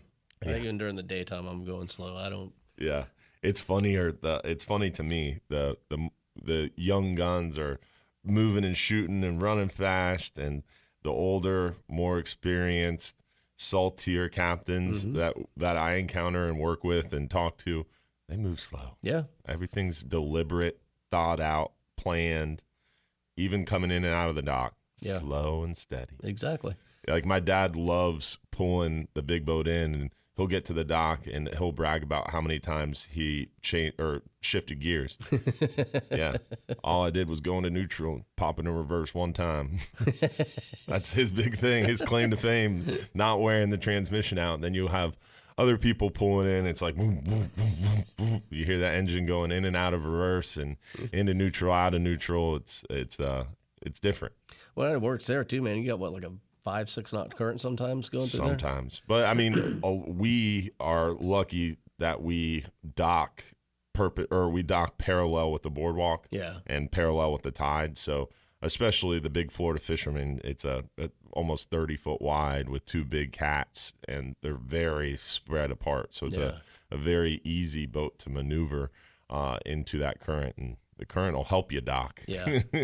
I've seen it sometimes over there at, what's it called now, Krabby's? Yeah, Krabby's on the pass. And seeing some people in there, just that's entertainment in itself. Oh, man, it's crazy. Yeah, the county is doing construction starting March 1st on the Bay Pier at Fort DeSoto. So they're making us move our Egmont Key Ferry operation to our Shell Key Ferry operation location at the boat ramp. Okay. So both of our ferry boats will be running out of the Fort boat DeSoto. ramp dock where we've been operating our Shell Key Ferry at Fort DeSoto. And we're moving our ticket booth from the Bay Pier over there. Okay. So I'm heavily considering investing in some security camera software for the side of the booth, not for anything other than to just stare at the boat ramp. Because I feel like there's some quality entertainment to be had on a Saturday morning at the Fort DeSoto boat ramp. Because that's a big one, man. That's huge. That's a big ramp. Yeah, huge ramp, and it is heavily traveled on Saturdays. Yeah. And Sundays and any time of the week. But yeah, you get some considerable entertainment for sure out there. I remember going out there and running the boat, our Shell Key Ferry one day, and I loved it, sitting at the dock, pulling in and out of the dock, watching people. Yeah. It's people watching is fun, but people watching while they're trying to navigate boats onto trailers and off of trailers. Yeah. Especially at the end of the day. Yes. The end of the day. Not when really, you're waiting to get your charter. Yeah. I understand. At the end of the day, it's always better because you've had people, unfortunately, that have consumed a little too much alcohol, and they're noticeable. They're going full bore into the dock, and yeah, that seems like a YouTube channel in and of itself. Exactly. You know how they have the Haul Over Inlet channel? Yes. Yeah, they need one for boat ramps. Yes. Qualified Captain. That's one of my favorite pages. Oh, classic. Well, we got that FWC meeting coming up next week. We're definitely focused on Thursday specifically because remember, FWC meetings are 2 days. Yep. And this one, for example, is the 2nd and 3rd, and Wednesday, Thursday of this upcoming week.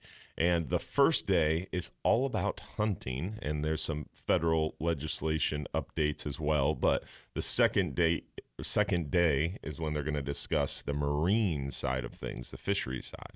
And that's what's kind of sticky about FWC meetings is they're always 2 days. One's hunting, one's fishing, and sometimes it switches back and forth. Sometimes fishing's the first day, sometimes it's the second day. So you really got to double check that agenda before you travel.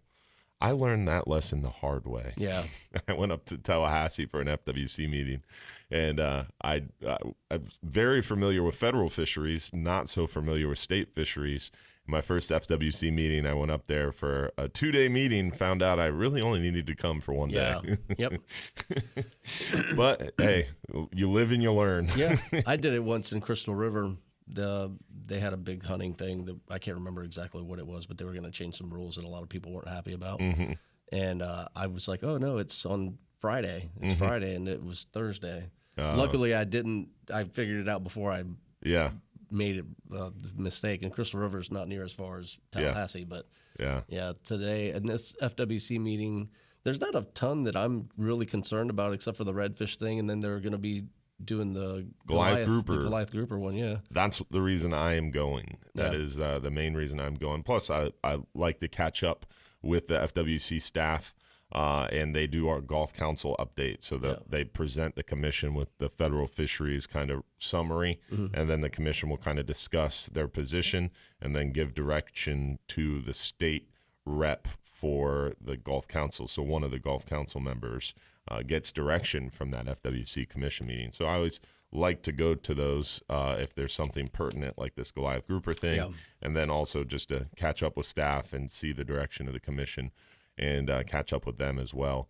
when it's local and convenient. And luckily, this is right in our own backyard at the Tampa Convention Center next week, so can't not go. Yeah, and for anybody that hasn't been to an FWC meeting, this is a perfect opportunity. It's right here in our backyard, and it could be mundane and boring because there's a lot of formalities that happen, but you get to hang out with Captain Charlie Howell and myself, so it'll be fun. Yeah, you get to see how it works. Yeah, it's an interesting thing. I think everybody should at least do one, just to see how it goes. So that way, when there is something that comes up that you want to voice your opinion or your status or your position, it's a good thing to do. Yeah, it's cool to see how it works for sure.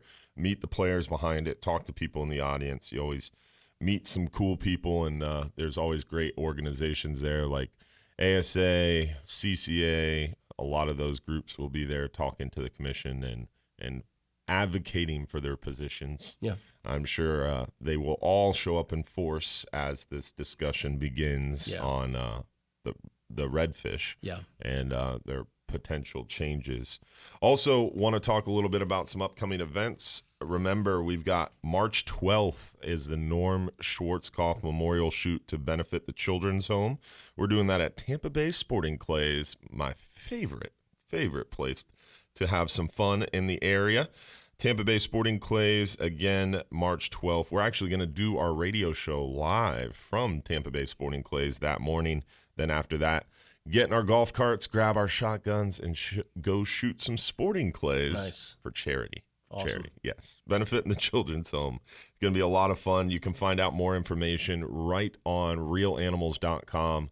Click the sponsors tab of the Real Animals website.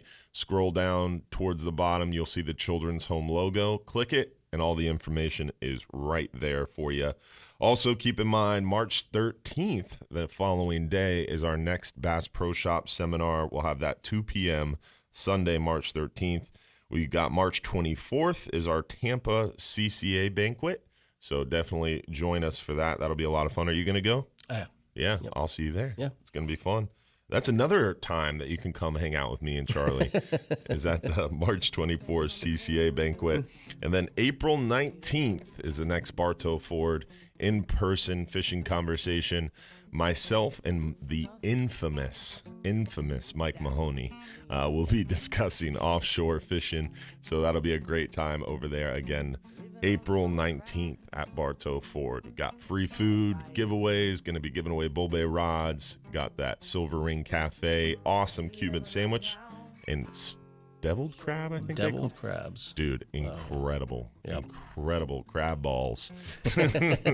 So hopefully you'll join us for that too. We got a break coming up here, and on the other side, we're going to be closing out our show with the last short segment, but some more hopeful tips, tricks, and more coming at you. So stay tuned. We'll be right back. Real Animals News Radio 970 WFLA. And shade the sidewalks. Hey anglers, the best fishing charters in the Bay. Oh man. Oh, I made it. Almost made it, at least. Dude, I found this place that I'm hitting hard on the way home on Saturdays. It's essentially a trailer in a parking lot of a gas station. Sometimes the best food. Yeah. It's right on Park Boulevard and 49th Street on the northeast corner there. It is incredible. It's Peruvian food. And they have, I wouldn't even try to pronounce it, especially not on air, but it's like arepas? What? How do you pronounce it? Arepas. Yep.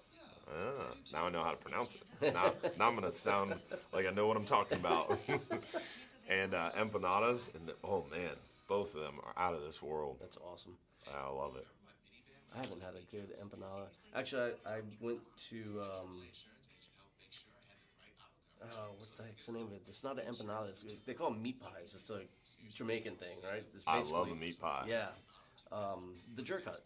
Jerk Hut. Sorry, Jerk Hut. Where's that? They have multiple locations. The big one's on Fowler, just kind of east of Nebraska. Huh. But they have one right by my house on Hillsborough. Do they have oxtail? Sometimes. It's not a regular menu item. I'd be about that life. Speaking of oxtail, I can't believe how expensive oxtail is now. Yeah. It's unbelievable, dude. It's like more than ribeye. Yeah, it's crazy. It's nuts. Yeah. Oxtail is supposed to be like the cheap cut meat, you know? I don't know. Highly sought after. Yeah. Demand is high, supply is low. People found out. Next thing you know, every goat's going to be expensive because people figure out curry goat's the next best thing. I love curry goat, too. Me too. Indian food, I love just the cultural difference in foods. Yeah. So often I'll find myself stuck in the rut of burgers, steaks, chicken, pizza, pasta, Indian food, Peruvian food, Jamaican. Yeah. There's so many different great menu items that you don't get enough of. Dude, I grew up in West Tampa, so I'm a huge Cuban. And my mom grew up in Cuba, so really? I get you lucky son of a gun. Get the good food. The chicken and yellow rice. Oh yeah. Arroz con pollo. Yeah, arroz con pollo. That's it. Yeah, that's so no wonder you can pronounce the arepas so well. Yeah. You know, well, just from growing up in West Tampa, basically. Oh, my mom never taught us Spanish. She speaks it fluently, but she never taught us to speak Spanish. No. I asked her why. She's like, because we live in the States. I was like, that's not a valid excuse, Mom. I live in West Tampa. I mean, it's like... I need to know this. Yeah. Hubbard. At every intro, it makes me sad. I miss Captain Mike. He's not here this week, but you got me, Captain Dylan Hubbard from Hubbard's Marina. We've got our good buddy, Captain Charlie Howell from Ebb and Flow Charters in studio this morning, talking fishing. Hopefully you guys have enjoyed bearing with us on this beautiful Saturday morning. Hopefully you're getting ready to head out in the water and take advantage of this gorgeous day, prefrontal. Again, we got that cold front bearing down on the area Monday, but not a super strong front, but it should get the fish extra excited through the weekend. Yeah. And then we're on the front side of that new moon, so we're getting some good tidal flows. The fishing should be hot this weekend, and hopefully you'll get a chance to go out there, take advantage of that, and indulge. Where would you be going in Tampa Bay this weekend to take advantage of that good bite? I would go and hit up anywhere that a creek or a river empties out by a flat. So I would do the backsides of, say, Weeden Island and Snell Isle, Snell Isle, and then Upper Bay, hitting up outside of the creeks, and then on the South Shore, same thing, outside the Alafaya and the Little Manatee River. So mouths of rivers, as what you're saying, and what I imagine you're insinuating is, as it's warmed up the last week or so, those fish are kind of coming out of their wintertime haunts a little bit, and you're catching them on the way out. Yep. I got you. Yeah. Or in the rivers and creeks too, depending, where you're at. But it's that time of year, and then probably the next week or two, there's going to be fish all over the flats. As soon as bait shows up, that's when it's the game changer, The floodgates open. Yep.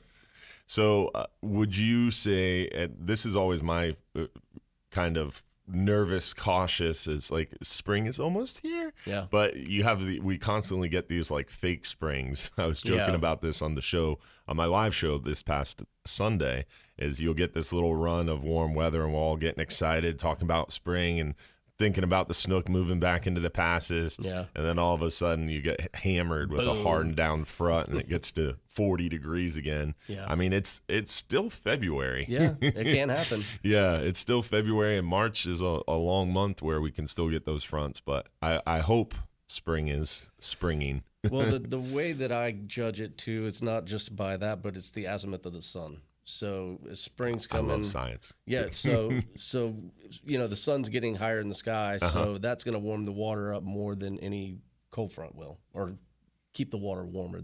So you could have so a cold even front. a hardened down front's not going to warm or cool down the water as much because that sun's getting more direct. Yeah, so you're getting more radiant heating than. I like it. So but a cold front will. I mean, right now water temperature is 70 degrees ish. So if we got a cold front now that dropped it into the 40s, easily water could drop back into the 60s, mid 60s, upper 60s. So, but it won't be a 50s situation. Yeah, the water won't cool down as much. Yeah, and then as the sun gets higher and higher and more straight up and down, we'll get warmer and warmer, and those cold fronts won't have a chance to cool it down as much. Yep.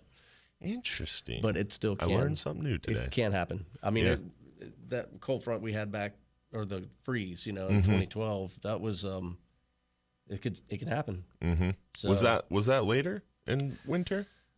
I don't think so. I think it was in like December. January. Early January. Yeah, that was crazy. I remember I was on a dock and there was snook all back in the back of this residential canal and hugging that dark bay mud. Yeah, and you were able to just lay your belly on the dock and reach down and lip them. It was crazy. I remember going to Gandy Beach and there were thousands of dead snook. I mean, from this big to 25, 30 pounds. Wow. And they were gone. They were dead.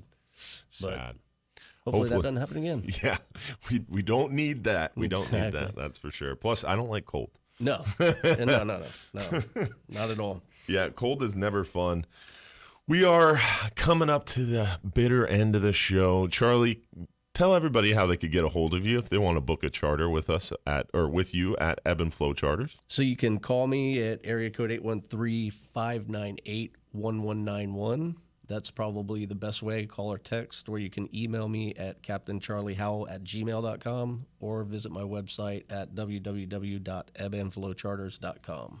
And your listing is up at floridaguides.com, florida-guides.com. You can see the listing there and find his social media links, his phone number, everything right there too. So want to give a shout out as well to our good buddy, Captain Rob, on the other side of the glass there. He is always making us sound great, and I appreciate you, Rob. Thank you so much for all you do, buddy. Yeah, man. Yeah. We didn't talk about one thing about Waffle House today, which was pretty nice. Mike's not here, so I was able to avoid it, Yeah. It's just nice, safe boating all around. Yep, safety, boating. We were very, very focused this morning. I still miss Mike, though, and Waffle House and his breakfast discussions, but we'll be back next week for sure with more breakfast discussions, especially because we're driving up to Tampa Bay Sporting Clays extra early. So I'm sure we'll be talking breakfast, possibly even eating breakfast on the radio. So don't forget to join us next week for another episode of the Real Animals Radio Show every Saturday morning, 6 a.m. to 8 a.m. Tomorrow, we are on 620 WDAE from 7 a.m. to 9 a.m.